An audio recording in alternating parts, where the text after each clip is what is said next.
وفاقی آئینی عدالت اس کی آپ کہتے ہیں کہ پابند نہیں ہے، وہ اسے ڈائیورجنٹ ویو بھی لے سکتی ہے، اس کو سیٹسائڈ کر سکتی ہے، یا اس سے اگر یہ ڈیویٹ کر دے کانسٹیٹیوشنل کورٹ جو ہے تو وہ دیکھیے آپ کے ذہن میں سپریم کورٹ کا وہ وقت ہے جب سپریم کورٹ سب سے اعلیٰ ترین عدالت ہوتی تھی، اور اس کے اگر کوئی 13 ججوں کا فیصلہ ہو جائے صاحبان کا، تو اس کو اگر سیٹسائڈ کرنا ہے یا اس سے ڈیویٹ کرنا ہے تو آپ کو 14 یا 15 یا 16 ججز کا بینچ بنانا پڑے گا، ایک بڑا بینچ بنانا پڑے گا۔ وہ بڑا بینچ بنایا جاتا تھا، اب تو بڑی عدالت آ گئی ہے۔ دیکھیے اب اگر فرض کر لیجئے ہائی کورٹ کا، میں یہ مثال کے طور پہ کر رہا ہوں کہ اگر فرض کر لیجیے ہائی کورٹ کا 3 ججوں کا جج صاحبان کا بینچ کا فیصلہ ہے، تو اگر سپریم کورٹ نے اس کو سیٹسفائڈ کرنا ہے تو اس کو 4 ججز کا بینچ بنانے کی ضرورت نہیں ہے ٹیکنیکلی، آلدو ہم ویسے ہوتا تھا کہ اس سے بڑا بینچ بنایا جائے سپریم کورٹ میں، لیکن کوئی کانسٹیٹیوشنل کوئی ریکوائرمنٹ نہیں تھی، کیونکہ سپریم کورٹ ہائی کورٹ سے ایک بڑی عدالت ہے۔ اسی طرح اب یہ جو کانسٹیٹیوشنل کورٹ ہے یہ سپریم کورٹ سے ایک بڑی عدالت ہے، اس لیے یہ چونکہ عدالت بڑی ہے اس لیے اس کو بینچ بڑا بنانے کی ضرورت نہیں ہے۔ اگر وہ ججمنٹ جس کی آپ ذکر کر رہے ہیں اگر وہ 17 ججز کا تھا، تو اب اگر کانسٹیٹیوشنل کورٹ چونکہ عدالت بڑی ہے تو اس کا اگر 13 ججز کا بھی بینچ، 13 کا چھوڑیں، اگر 2 ججز کا بھی ایک بینچ کانسٹیٹیوشنل کورٹ کا فیصلہ کرتا ہے تو وہ 17 ججز کا جو بینچ کا فیصلہ وہ سیٹسفائی نل ہو جائے گا، کیونکہ یہ عدالت بڑی ہے، اس لیے اس میں بڑا بینچ بنانے کی ضرورت نہیں۔ ویسے تو ہم نے پہلے دیکھا تھا کہ کانسٹیٹیوشنل بینچ کا تھا کہ 5 کم از کم جج صاحبان ہوں گے، آج تو میں دیکھ رہا تھا جو پہلا دن تھا اس میں 2 جج صاحبان فیڈرل کانسٹیٹیوشنل کورٹ کے بیٹھے ہوئے تھے۔ کیوں نہیں، وہ بڑی عدالت ہے بھائی، اور جیسے میں نے کہا کہ جب فیڈرل یہ کانسٹیٹیوشنل کورٹ نہیں تھی سپریم کورٹ ہوتی تھی، تو سپریم کورٹ کا 2 ججوں کا بینچ ہائی کورٹ کے 5 ججوں کے بینچ کو سیٹسفائڈ کر سکتا تھا فیصلے کو۔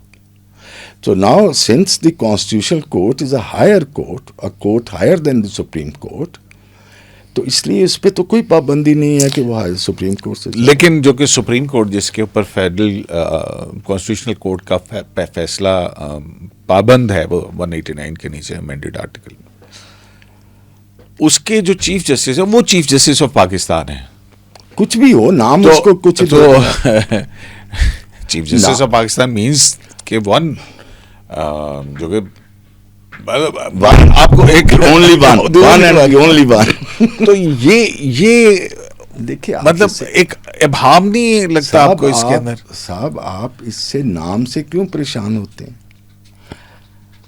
دیکھیں اس کو نام کانسٹیٹیوشن نے دیا، نام بڑا ہے عہدہ چھوٹا ہے، نہیں عہدہ بھی چھوٹا نہیں ہے، پھر چیف جسٹس آف پاکستان بہت بڑا عہدہ ہے سپریم کورٹ کا، لیکن اب اسی آئین نے جس نے سپریم کورٹ کے چیف جسٹس صاحب کو چیف جسٹس آف پاکستان کا نام دیا تھا، اسی آئین نے ایک اس سے بڑی عدالت بنا دی ہے، تو پرابلم مسئلہ کیا ہے؟